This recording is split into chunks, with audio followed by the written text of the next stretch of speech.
Oh shit, it's the last episode. Oh no. It sounds so angry. Mitzvah.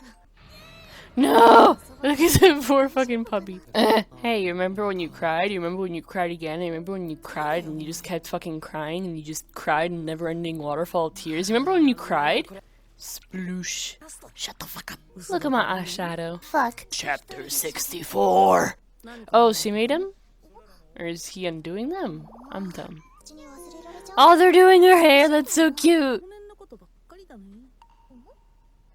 Well, fucking yeah, he was traumatized last episode, man. Miracle. Nene-chan, you fucking dumbass. Enlightenment. Point. Dame! Yamete! Remember that weird-ass fucking mermaid that was really suspicious and kind of scary? That face. My ass hurt. I don't get the bias, because, like, the mermaid looks pretty freaky and evil, too. Is she naked?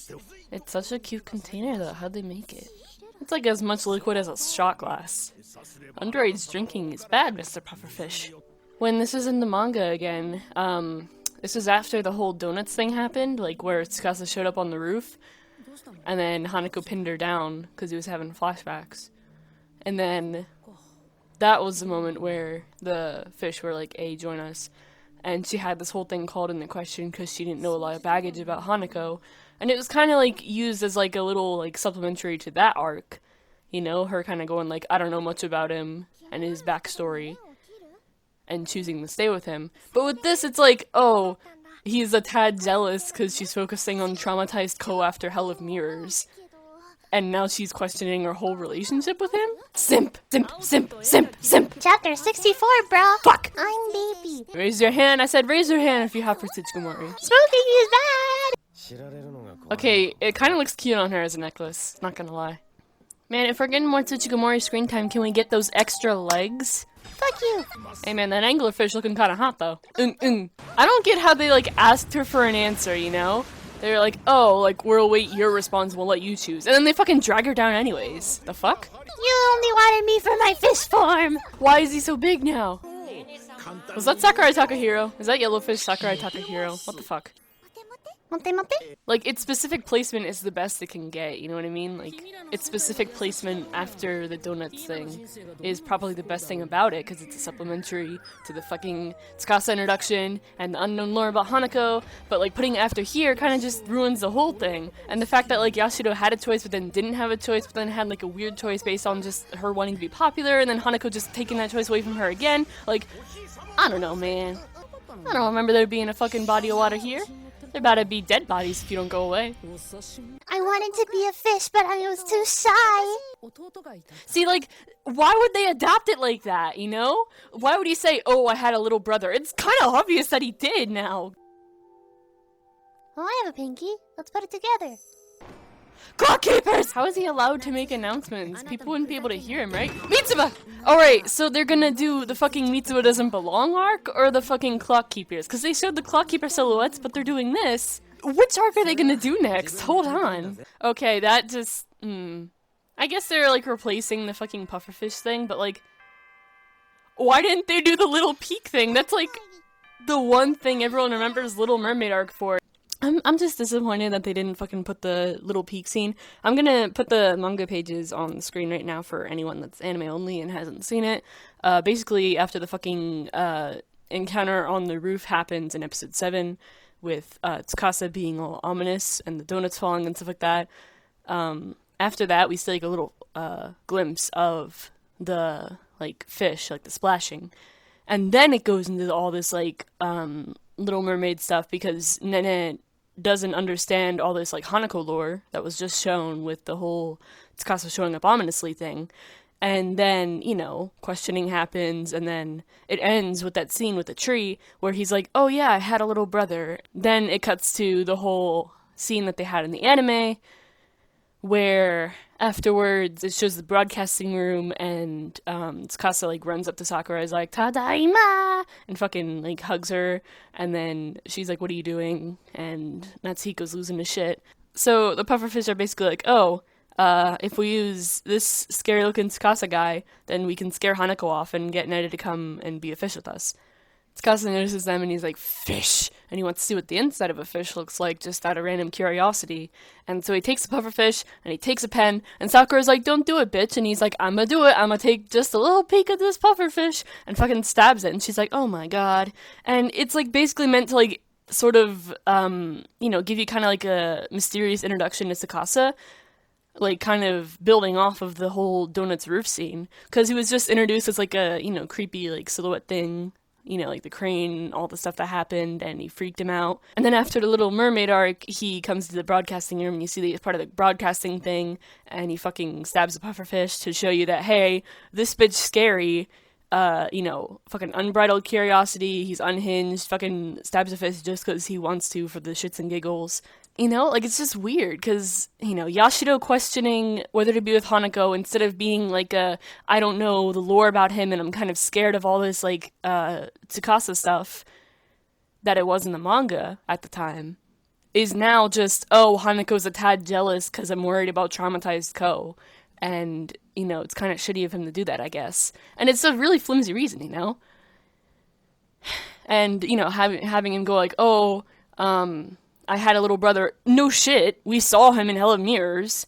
And then they have the whole thing where, like, he sets up clock keepers, and, like, I get it, you gotta switch stuff around, but, like, as anticipated as I am about fucking clock keepers arc, and fucking get the little peek scene, I was making little jokes about it this whole time, and it didn't even happen. And now I'm gonna look like an idiot, so I have to put the manga pages on the screen now so you know what I'm talking about. So, I guess I should give some kind of, like, season overview thing, since the season's over. I can ramble about how I got into it, because everyone totally wants to hear that. The first thing I saw was that, little comic about it, where, Yashiro, Ko, and Hanako are just sitting there, and there's, like, a TV, and it's, like, anime for Hanako-kun announced, and they're like, what? And they're like, holy shit, we're gonna get to move around and talk, it's gonna be so cool, look forward to it.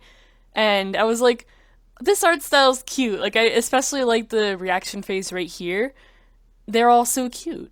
And I was like, oh, this is cute, I don't know what this is, but it's cute. And, I've been hearing people from that point on say, like, Hanako anime, I'm so hyped, I've been waiting for this. And I was like, okay, I guess people know this series, okay, cool. And then I saw the trailer for the anime, and I tried, well, the first thing I did when I saw the trailer was go, holy shit, that's Megumi Ogata, Komaeda, what are you doing here? But after that, I tried, like, thinking about it, because I didn't read the manga, and so I was just watching it, and I was like, what's that thing he's swallowing? Is that, like, a button or something? I didn't know it was a scale. I was just, speculating. I was like, oh, why is she calling him a liar? Why is he here? What's this? What's that? Tiny little fledglings of the trailer. And then I watched the first episode, and I was like, okay.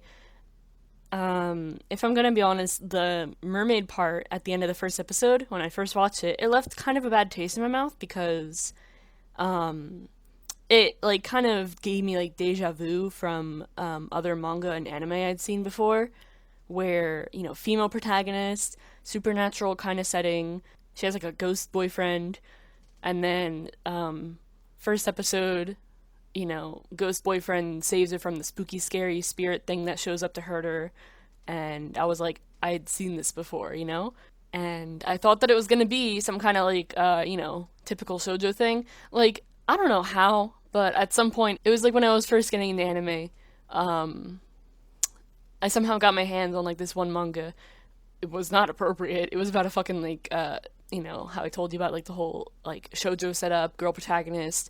The ghost boyfriend thing was, like, some kind of succubus dude, and he, like, saved her from the thing, and I was like, oh no, is this gonna be that? Is this gonna be fucking, like, succubus shit? I'm not ready for this, you know what I mean? And I got scared, specifically because of that series. I was like, I don't want it to be that, but it's not that, it's much better, it's much better. Second episode happened, I was like, oh, more cute faces are happening, cool. And then, I was watching the opening on YouTube, and I read in the comments, people were saying, like, oh, I can't believe they included that character at the end of the opening. That's a big spoiler. And instead of going like, oh no, spoilers, I'm gonna stay away, I was like, ooh, what's this? And, you know, I kind of dug down in the comments and I was like, what's this spoiler everyone's talking about? Who's this person at the end that's a spoiler? Where is the person that's a spoiler? I can't see them. And they're like, oh, it's the one that's like doing the number 7 thing. That's his brother. And I'm like, his brother? And so I was like, okay, there's some kind of spoiler stuff going on here. What's going on? What's the deal? And so I caved in, and on, I think it was the 25th of January, that night, I read the entire manga in one go. Except it wasn't the entire manga. I started somewhere in like the 20s, I think. Because I just wanted to get to like whatever this spoiler stuff was. And so I just like jumped ahead, even though I was only on episode 2 of the anime. And so I was reading it, and I was like, oh, you know, art style, digging it, art style, 10 out of 10. And I got to the Hell of Mirrors where Mitsuba showed up. I'm like, who's this? And, you know, like my eyes widened. I was like, who that? And then the stuff happens and, you know, Tsukasa shows up. I'm like, who's this? Oh, wait, this might be the brother. And then I kept reading. I was so upset. Like, immediately I had developed a strong attachment to Mitsuba. And I was like, DMing my one friend about it. I might show screenshots of that on the screen. When Picture Perfect came around, I was really invested. I was like, what's going on? Why is he here? And, you know, I was just eating up all the Mitsuba screen time. The whole Mitsuba thing happened. Oh my god. When I tell you I cried, I swear to god. Like, I was just screaming at my friend in DMs. I'm like, why did they gotta make him suffer? And I was just crying. And, you know, I got so attached. You know, and then, like, they started up the arc that's currently happening, like 62 or 63 or something. I went back and read the parts I missed. I read it out of order, basically, because I'm dumb. And I guess that's how I got into it. I don't know, man. And at first it was kind of just like I'm here for Mitsuba and the art style. But, you know, it's a pretty good series. It's pretty good.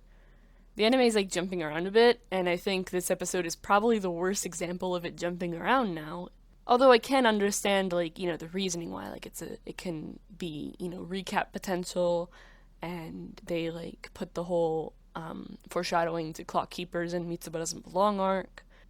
I made a post, like, around before Hell of Mirrors happened in the anime, and I was, like, guessing the, vague placements of what arc was going to be when in the anime, like what episode was going to be dedicated to what story beat. And I was wrong because they skipped Clock Keepers. Anyways, Stan Mitsuba, season over.